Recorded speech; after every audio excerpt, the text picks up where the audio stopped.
Order. Our purpose today, meet here from Ed Anderson and find out what he needs and what we can do. So go ahead, sir. Okay, what I'm gonna go over, I have outlined in an outline so that each one of you, I guess I got 15 minutes, so if you forget what I said, you can just read this. Okay, thank you. And then I have an extra, and I didn't know Dan was gonna be here. It's a new, it's a new step in our. It's a new step. Dan is back. So in my presentation, I just want to skip a little bit instead of the first part to give you a reason. If you go back to this page on this listing here.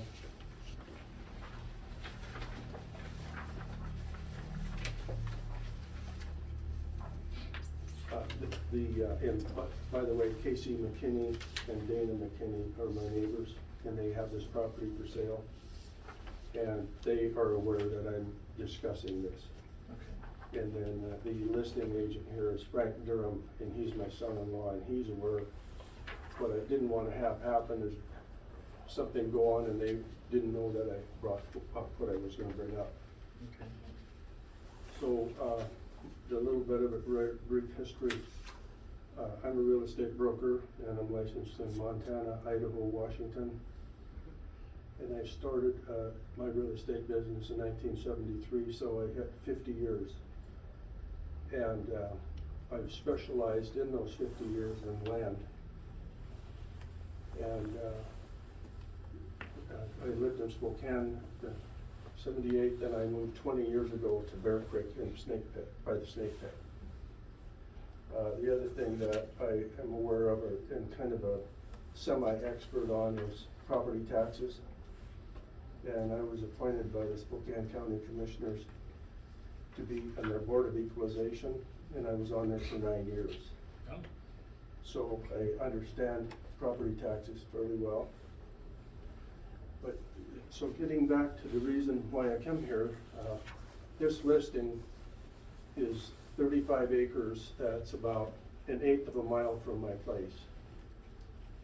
And a lot of the land that I develop, I do myself. I have all my equipment, dump truck, excavator, tractors, mowers, and I've had animals off and on. Sometimes I sell them all, get a little ticked at them and get rid of them, and then I'm gonna go back and the sheep, I think now, I've already got some to put on the place.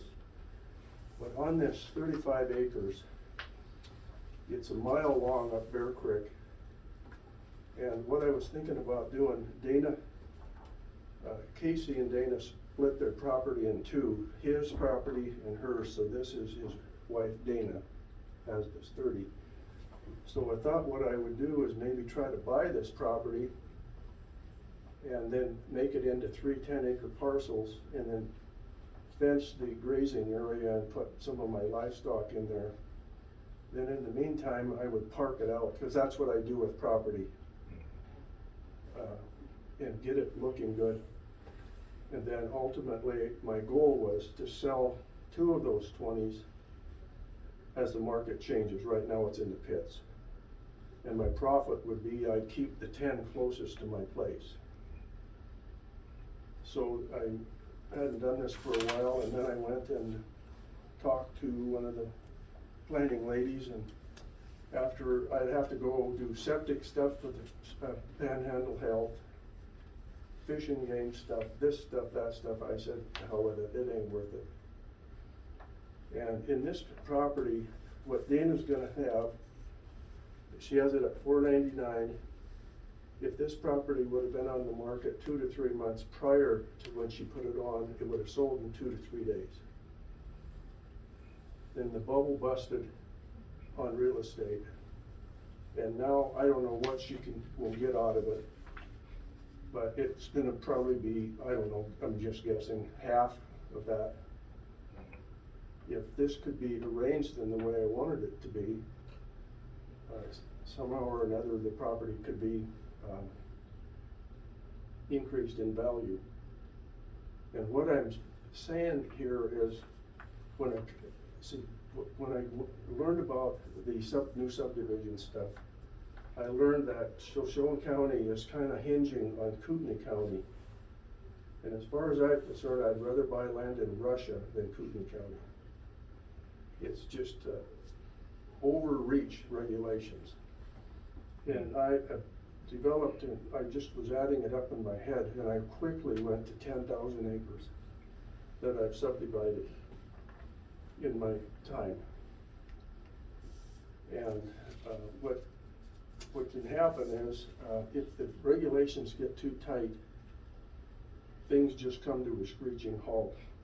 So what I thought about, if I had control, or not control, if I had influence or something, I would create a subdivision law similar to what I just put down here. Idaho is, I get a lot of buyers from all kinds of states. And they want Washington, Idaho, or Montana. So I'm being honest with these buyers, and I say Washington is like Russia, Montana is iffy, and Idaho is a freedom state. And within Idaho, in Washington and Montana, the state has regulated planning departments to be this strict or stricter. So then when you hit this bottom in Washington and Montana, you're looking at $50,000 to $100,000 to develop land. And then after you've spent all that money, you might get a no. And so people say, the hell with that, I'm not gonna do it. And in Idaho, it may have changed, but I've always said in Idaho, you're one county commissioner meeting away from a whole new different set of regulations. So a good example, which I have in, let's see here.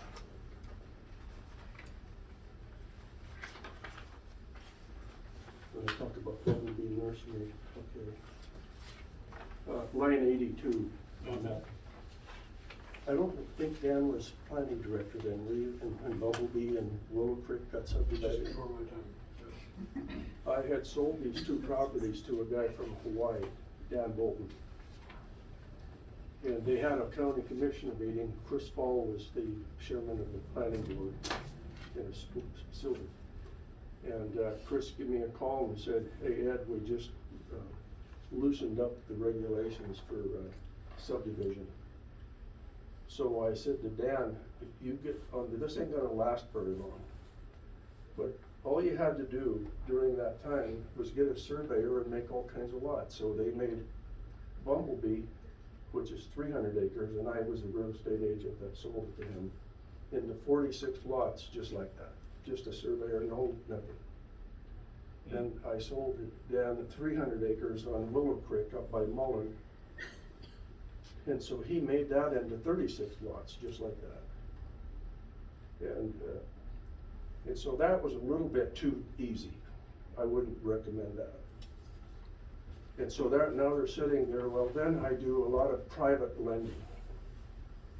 And Dan got a loan from a bank in Great Falls that I work with for about $2 million on both properties. And he was wanting to get deed releases on the 46 lots and the 30 lots. So the bank wanted, I monitored it because he did a little bit of timber cutting. And there's a law in Idaho, and I think it's still the same. If a farmer or a large landowner creates parcels on his farm, but he doesn't sell a single lot, he gets taxed as if it's a farm and that the lots don't exist.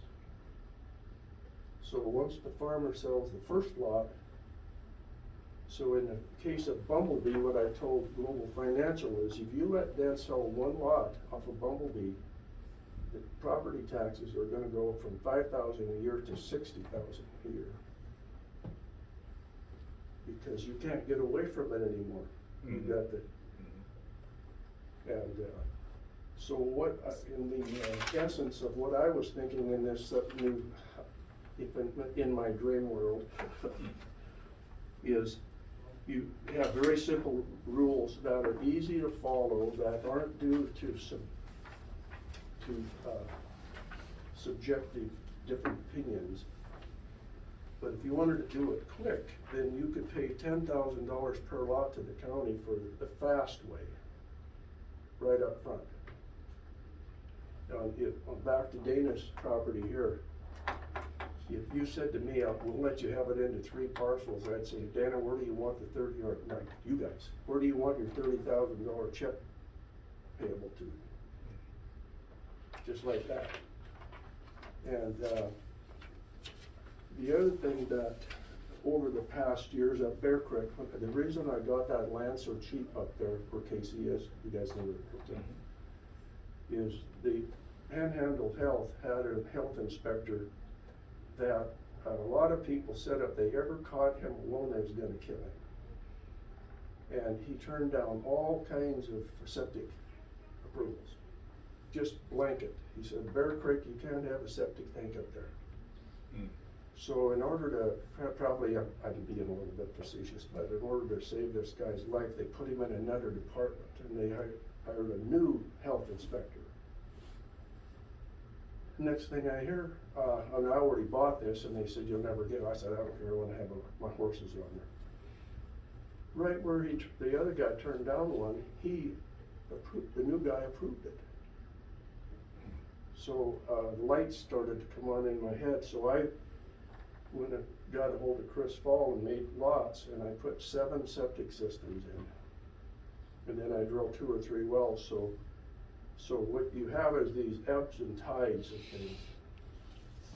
And right now, going back to Dana's, if I bought that, why the hell would I need to have 3 septic permits when I'm not even gonna have anything on there? And it's pretty close to a creek. I think you might not be able to ever get a septic permit on this, because Bear Creek runs right along, you know. Mm-hmm. And then I'm trying to catch all this stuff so that I don't forget something. But another thing to keep in mind is on this, almost to the last page, Idaho law, this is why I love Idaho. It's a freedom state with a lot of common sense. And I've underlined it and read the bottom. If someone denies you a subdivision, let's say you have, and it's just regulatory overreach, you can sue the county for the taking of your property without compensation. At some point in time, if you go far enough in regulations, somebody might say, let's do a class action on this one. And it would be pretty ugly. The second one is the page ahead of it where I have it outlined in yellow, I'm missing some of that. or behind it, excuse me, Oh, okay. down there. I have used this in Idaho, and Washington has a very similar law to this one. And I'm pretty sure this law hasn't been revoked or overridden. But what it says in here, so you get them, you find this land, you'd have the surveyor and the assessor look up if it was in a parcel before May 14th, 1974. Are you familiar with that one, Dan? And then it can be made into so many extra parcels without public review. Now, is this just over 20, it says over 20 acres? That has to be Well, at least 20. maybe Washington's less, but even if it was just 20, I mean, whatever. But this law, let's see. What happened? Oh, okay, I see what you're. But anyway, I've used that law quite a few times, and Washington has one that's very similar. So small-time operators that don't have millions like me, I look for all these little ways to do things with the least amount of public oversight. And I guess kind of in closing, if you, there's all kinds of people now, my neighbors, I see it everywhere, and they're very friendly people, have other friends that don't have a place to live, and the rents are high. So they put RVs next to the guy's house. Up Bear Creek, there's two of them, two RVs stuck right in there. And they just say they didn't have a place, and it's a couple of them, and say, I'm not even charging them anything. But I have sold, when I made those 7 septic systems and had all those various lots, I sold at least half of them to people for no down, just make a payment. And this one guy, he owes about 80,000, and he could get 300,000 now, so he made a $200,000 equity. Then John Heiser, I sold him some, he could probably get 400,000, and he only owes, I think I sold that for 75. So these various points that I have here, it's food for thought, is what I'm saying. Now, this property that you're looking at, you said you can't put a septic on any of it? I don't think it would ever qualify because you have too high of a water table and it's too close to a creek. So what would it be for, your 10-acre parcels Well, that you're doing, you sell it for? Well, what I would sell it for is off-grid, just a getaway for just Oh, okay. recreation. I could probably get 150, 200,000 out of each one of those. And right now, Dana's gonna have a hard time getting 200,000 for the whole thing, because it's just one use. So I'm sure glad Dan is here. By the way, he's the best planning director I've worked with in all 3 states. Common sense. And he's willing to not break rules, but if you're going down the wrong route, he'll say, go that route, it makes more sense. And I can't say that loud enough. Anyway, I'm done. Appreciate that. We like it. Yeah, we like it. If you have any questions, I pretty much left all this to you. Any questions from the board this time? No, that was about it. Yeah, I don't have any. I appreciate you taking the Yeah, time. thank you very much. We'll read through that and see what it Yeah, says. appreciate it. Okay. You got any questions, Dan? I don't. I came because this is land use and subdivisions, and because I know Ed, and I've had some other previous conversations with Frank about this discussion, so I kind of had some behind the scenes understanding what he was gonna be talking about, and so I wanted to definitely be here to help answer questions if there were any, and certainly if he's brought up questions that I might be able to explain, then certainly here can do that now or any other time, and certainly we can get together and I can explain. Sure. There's always opportunity for misinformation, and so that's what I've always probably talked your ear off about stuff. Now, is this something that I'll would get be- all the stuff. Is this something that, this subdivision outline, is this something that is interested, or is it conform? Or how does it- In a quick nutshell, the state does have a 20-acre split rule built into Idaho code but also through the Land Use Act it's the one time you get to, you're required to adopt subdivision rules and regulations for land use. And as long as you're more strict, then you get to be more strict.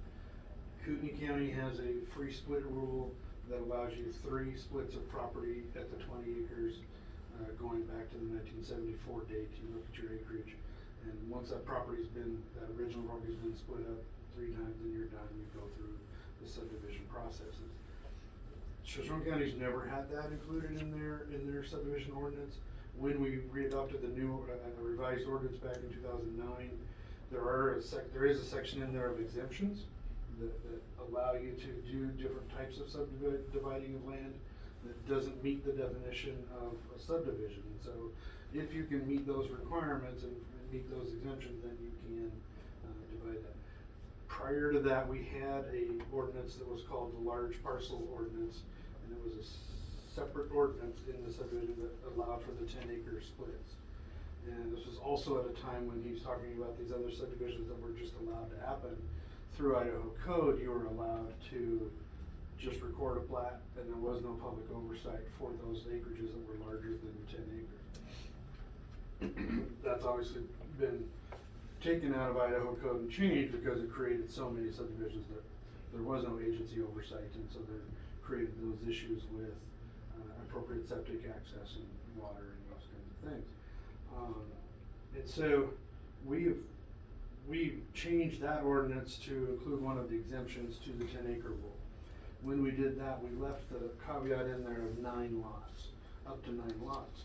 Later, it was determined that that caveat of 9 lots is in opposition to our definition of a subdivision of 2 lots. So our definition is you're dividing anything into 2 lots, that's a subdivision. So your exemptions have to be different than that. So allowing more than 2 lots was in opposition to our definition. So in early summer of 21, we went through the process to amend our subdivision ordinance to remove that exemption out of the subdivision ordinance. So that 10-acre split ability, because you used to be able to record a record or survey, and as long as it was 10 acres, it was administrative approval and went through the surveying process and it could be done.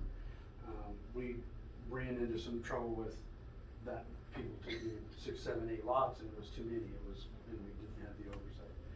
So we removed that. So it's no longer part of our exemptions. We still have some other means of exemptions, but then the other 2 options is a minor subdivision or the major subdivision. So a minor subdivision does allow for 2-acre lots up to 9, and I think we can get into the nitty-gritty about the septic stuff, because there are definitely options with septic, and there's certainly, unfortunately, you can't make I was just talking with some folks this morning, you know, it's mom and pop want to seg off an acre for their kid, and you can't treat that differently than an Anderson that wants to create 10 lots there. And so the process is the same, the surveying process is the same, and the agency review process is the same. It's a lot less impact, it's pretty much a no-brainer, versus 10 lots could be more impactful and maybe more of a problem. But unfortunately, you can't write an ordinance that allows it to be easy for one but more difficult for others. It has to be the same for all. Right. And so it becomes tricky that way. But there are options, and that's what that minor subdivision process was for. Is you don't have to build them, but you have to show that it's capable. And then there's even options to that, because there's alternative septic systems, and we go through those processes. But Now, recreation lots, how are other counties treating recreation lots? Are they kinda? Some counties have a zoning designation of recreation lots, and then it's in that zoning designation, it precludes residential use, so you can't build homes there. Exactly, yeah, we're covered. And so you can't build homes there. Usually those are because you can't build homes there. So, and we have many properties throughout the county that are in a floodway, that are in a particularly flood-prone area, and so it would be difficult to build there, but it's not prohibited. And certainly over the years, we as a county have never really wanted to go down the road of prohibiting building and prohibiting stuff. So while it is difficult and expensive to build in the floodway, and arguably not smart, but you can, and we build on the beaches in Florida, you know, every day of the year after hurricanes, so it can be done, and there's just a way to go through it. The same with septic uses. There's alternative systems that allow you to have waste management systems that are close to a creek or closer, because your high groundwater doesn't allow for an appropriate septic system. There are methods for being able to build, it's just more difficult. Okay. All right, thank you. Any questions or comments from the public? No? All right. Anything? Thank you. Thank you. Meeting adjourned. Thanks. Thanks, Yes, Ed. Nice to meet you. Yeah. Got a chance to meet you guys.